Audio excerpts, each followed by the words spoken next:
ನನ್ನ ಹಿಂದೆ ಬರ್ತಿದ್ದಾನೆ. ಅವನ ವಯಸ್ಸಿನ ಹುಡುಗಿನೇ ಹುಡುಕ್ಬೋದಲ್ವಾ?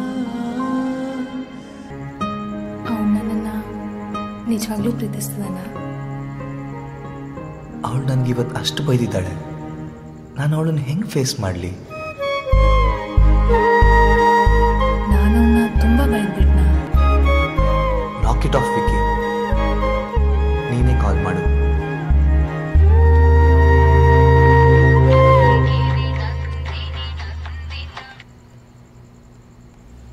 ಹಲೋ. ಪ್ರಿಯಾ, ನನ್ನ ಚಾರ್ಜರ್ ನೋಡಿದ್ಯಾ? ಅಯ್ಯೋ, ವಿಕ್ಕಿ ಕಾಲ್ ಮಾಡಿದ್ದಾನೆ. ನನ್ನ ಫೋನ್ ಸ್ವಿಚ್ ಆಫ್ ಆಗಿದೆ.